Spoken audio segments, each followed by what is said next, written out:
Welcome students. आज हम लोग रिकर्शन के बारे में जानेंगे।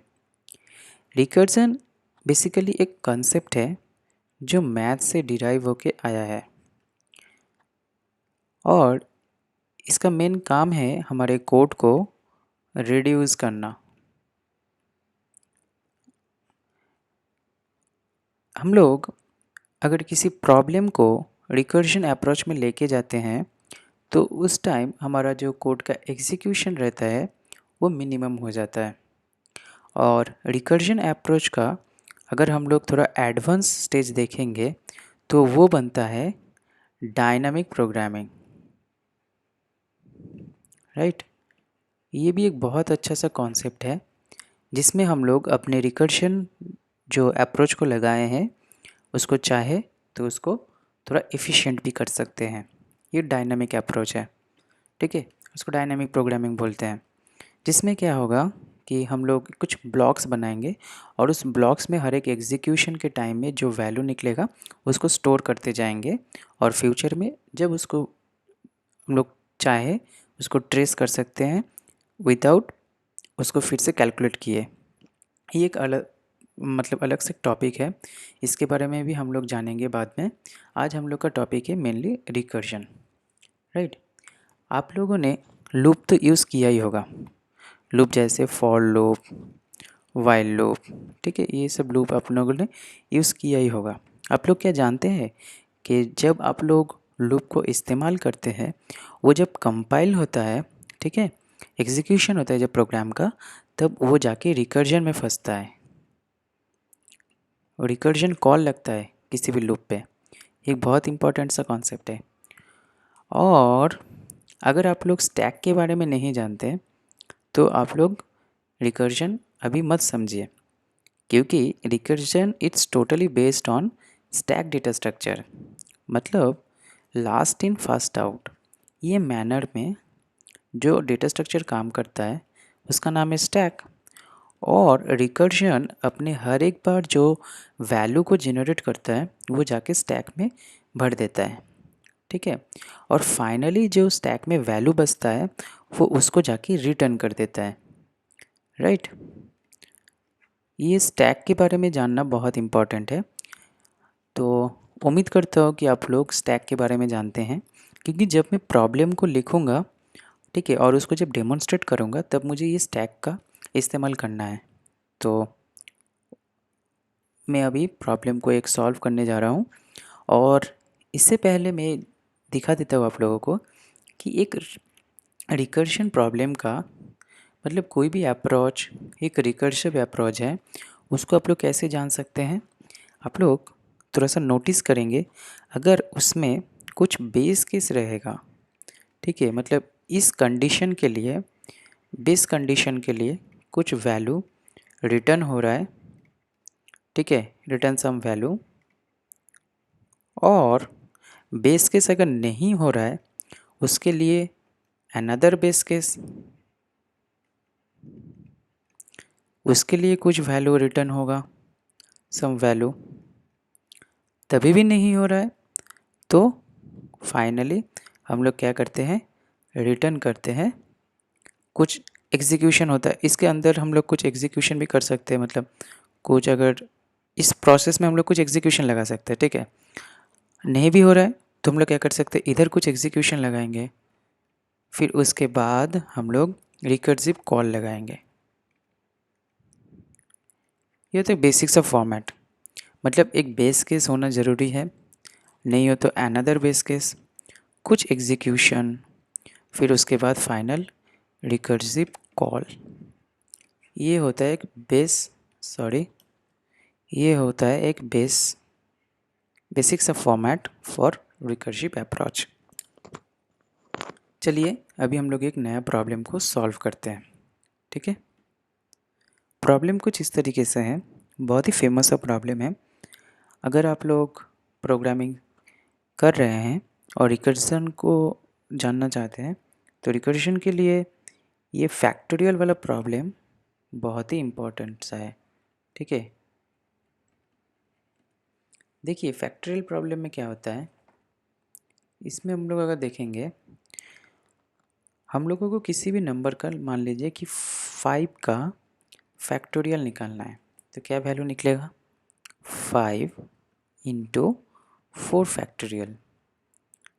अगर आप चाहें तो इस वाले हिस्से का भी कैलकुलेशन कर सकते हैं, जो होगा 4 इंटू 3 फैक्टोरियल। फिर आप नेक्स्ट भी कर सकते हैं 3 into 2 factorial, and finally 5 into 4 into 3 into 2 into 1 factorial, right. Sorry, क्या होगा? 1 फैक्टोरियल। तो 1 फैक्टोरियल का वैल्यू तो 1 ही जनरेट होता है। तो आंसर क्या होगा? ये सारे जितने भी वैल्यू रहेंगे उनका मल्टीप्लिकेशन। तो इस प्रॉब्लम को अगर हम लोग सॉल्व करेंगे तो पहले हम लोग मान लेते हैं कि ये नंबर है n, राइट। तो हम लोग अगर n का फैक्टोरियल निकालेंगे, ठीक है, फैक्टोरियल फॉर n, तो हम लोगों को क्या करना पड़ेगा? पहले n के वैल्यू को लिखना पड़ेगा, फिर उसके साथ जो फैक्टोरियल करना है, ठीक है, n-1 का फैक्टोरियल। अगर इसको निकाल लेंगे तो इसके साथ मल्टीप्लाई कर देंगे तो इसका वैल्यू निकल के आ जाएगा।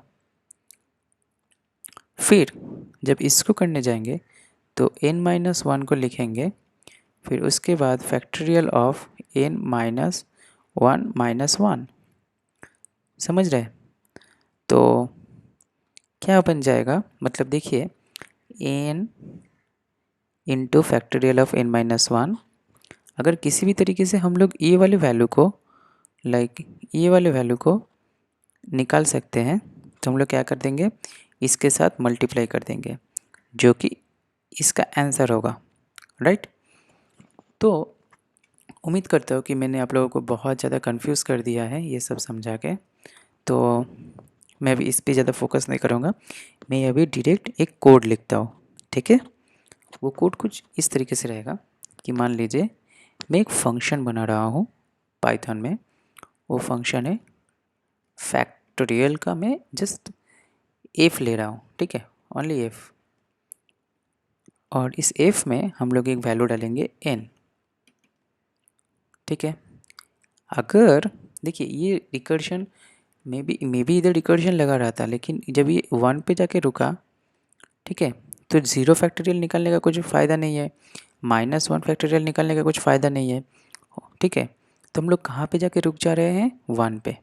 तो ये वाला कंसेप्ट बहुत अच्छा क्लियर होना चाहिए कि हम लोग आखिर कहाँ पे जाके रिकर्शन को रोकेंगे, ठीक है। रिकर्शन कॉल कर ही रहा है, लेकिन कहीं पे तो जाके उसको रोकना है, उसे कहते हैं बेस केस, ठीक है। भाई ब्रेक कहाँ पे लगाना है पहले अगर उसको बता देंगे तो ये बहुत ही सेफ़ रहेगा हमारे लिए प्रोग्रामिंग करना, राइट। तो हम लोग क्या करेंगे? एक बेस केस लगा देंगे। बेस केस कुछ इस तरीके से है कि भाई मेरा अगर ये पहले n था ना, अभी देखिए ये n-1 बन गया था, अभी ये n-1 था, मतलब पहले ये n था, ठीक है, फिर अभी ये n बन गया, फिर अभी ये n बन गया, फिर ये, फिर आखिर में ये, राइट। तो अगर ये 1 हो जाता है तो हम लोग इसको क्या कर देंगे? स्टॉप कर देंगे। अगर भाई n इक्वल टू 1 होता है तो आप क्या करो? कुछ रिटर्न करो वैल्यू को, ठीक है। वैल्यू क्या रिटर्न करना है आपको? आपको रिटर्न कर देना है सिंपली 1। अगर ये 1 रिटर्न कर देगा तो बस इसका काम ख़त्म, राइट। तो 2 का मतलब 1 का फैक्टोरियल निकल गया। अभी 2 का फैक्टोरियल निकालना है तो क्या करना है? ये 2 के साथ मल्टीप्लाई करना है। ये अप्रोच मैं अभी इसको बताऊंगा अभी आपको। तो क्या हो गया? देखिए, अगर n 1 के बराबर हो गया तो रिटर्न 1 करना है, नहीं तो एल्स क्या करना है आपको? रिटर्न कर देना है। क्या रिटर्न करना है? n multiply by factorial of n-1। अभी आप लोग समझ रहे हैं कि ये फिर से एक फंक्शन को कॉल किया गया है, इसका मतलब ये मतलब रिकर्शन में फंस गया, ठीक है। एक फिर से फंक्शन कॉल हो गया, मतलब फंक्शन के अंदर फंक्शन कॉल हो रहा है, तो ये रिकर्शन हो गया। पर अगर इसको हम लोग अच्छे से समझेंगे कि मेमोरी के अंदर में क्या हो रहा है, तो उसके लिए हम लोगों को थोड़ा सा स्टैक को बनाना पड़ेगा। देखिए मैं एक अभी स्टैक बना रहा हूँ इधर, राइट, मैंने एक बना दिया स्टैक। अभी हम लोग एन का वैल्यू लेंगे। देखिए एन का वैल्यू जब मैं 5 के लिए पकड़ लेता हूँ, ठीक है। जब 5 था तो ये बेस केस का मैच हुआ था, बेस केस मैच नहीं हुआ था। तो इसके लिए क्या होगा, रिकर्शन कॉल लगेगा। रिकर्शन कॉल के लिए क्या होगा, देखिए क्या मैंने रिटर्न किया था, n into f of n minus one. That means अगर मैं इसको लिखूँ तो क्या मैं ये लिख सकता हूँ 5 इंटू 4 फैक्टोरियल, या तो फिर मैं ये लिख सकता हूँ फैक्टोरियल ऑफ 4। यस मैं लिख सकता हूँ, राइट। फिर ये जाके स्टैक में बंद हो गया। फिर जब ये बेस केस तो नहीं है, मतलब अभी एन क्या हो गया 4 हो गया, राइट, मतलब अभी इसका निकालना है। तो इसका क्या बन गया वैल्यू, एन का वैल्यू 4। ये तो बेस केस फिर से मैच नहीं कर रहा है, तो क्या हो जाएगा, ये स्टैक में जाके घुसेगा, क्योंकि रिटर्न कर रहे हैं ना हम लोग। और ये रिटर्न कहाँ पे कर रहे हैं, स्टैक पे। ये वैल्यू जो कुछ भी रिटर्न होगा ये स्टैक पे जाके घुसेगा, राइट।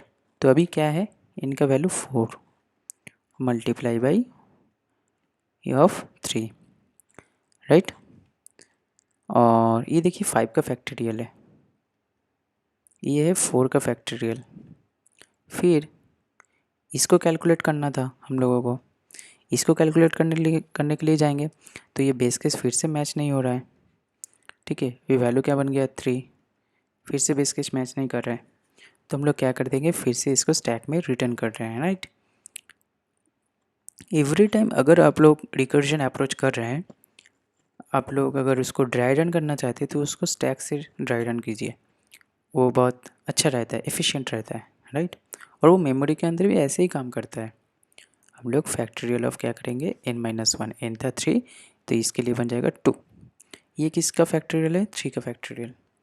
फिर हम लोग लिखेंगे 2 इंटू फैक्टोरियल ऑफ 1।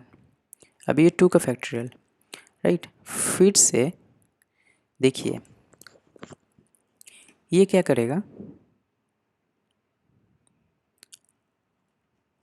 एन का वैल्यू अभी क्या हो गया, मतलब ये 3 था, 2 होगा फिर 1 होगा। अभी बेस केस मैच कर रहा है, राइट। तो जब बेस केस मैच कर रहा है तो उस टाइम क्या करेगा, रिटर्न 1 कर देगा, राइट।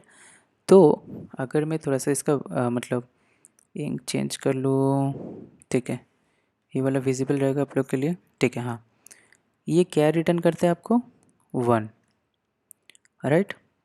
तो ये एक वैल्यू रिटर्न कर रहा है ना, तो मैं अभी इसको मल्टीप्लाई कर सकता हूँ। देखिए मल्टीप्लिकेशन शाइन है, तो 2 इंटू 1 क्या बन जाएगा, इस ब्लॉक के लिए क्या वैल्यू जनरेट होगा 2। और अब अभी आप लोग बताइए कि इस ब्लॉक के लिए क्या वैल्यू जनरेट होगा, क्योंकि ये फैक्टोरियल ऑफ 2, ये वाला पोर्शन ऊपर से तो कैलकुलेट होके आया है ना, इसका वैल्यू है 2। तो ये क्या होगा, 3 इंटू फैक्टोरियल ऑफ 2 का वैल्यू क्या होता है, 3 इंटू 2 मतलब 6। अब ये ब्लॉक क्या रिटर्न कर रहा है, इस ब्लॉक का हम लोग अगर इक्विवेलेंट देखेंगे तो this block is equivalent to 6, this block is equivalent to 6, this block was equivalent to 2, right. अभी ये सब क्या हो गया, आया था ना, अभी ये सब डिलीट हो जा रहा है, ये भी डिलीट हो जा रहा है, राइट। तो ये क्या दे रहा है, 6 दे रहा है आउटपुट में। तो अभी हम लोग क्या करेंगे, ये वैल्यू क्या निकल के आ रहा है 6, तो इधर क्या बन जाएगा 4 इंटू 6 दैट इज़ 24। तो ये क्या बन जाएगा, this is none of 24, right. इसको हम लोग लिख सकते हैं this is 24, this is equivalent to 24। और फाइनली देखिए ये जो ब्लॉक बना, ठीक है, ये क्या वैल्यू निकल के आ रहा है 24। तो 5 से 24 करेंगे तो क्या वैल्यू निकल के आएगा 120। मैंने बोला कि आप लोगों को क्या करना है, इस वाले ब्लॉक को इरेज करना है, इस वाले ब्लॉक को भी इरेज करना है, क्योंकि ये सब वैल्यू आ रहा था ना, लास्ट ये वाला वैल्यू आया था, तो ये इरेज हो जाएगा। फिर ये आया था, ये भी इरेज हो जाएगा, फिर ये भी इरेज हो जाएगा। फिर स्टैक में जो बचेगा वो है आपका आंसर। मतलब अभी ये वाला जो ब्लॉक है वो क्या रिटर्न कर रहा है आपको 120। सो दैट इज़ कि फैक्टोरियल ऑफ अगर 5 निकालेंगे तो वो 120 निकल के आएगा। और वो किस तरीके से हो रहा है, पूरा एक्सप्लेनेशन हम लोग ये स्टैक से देख सकते हैं। ठीक है।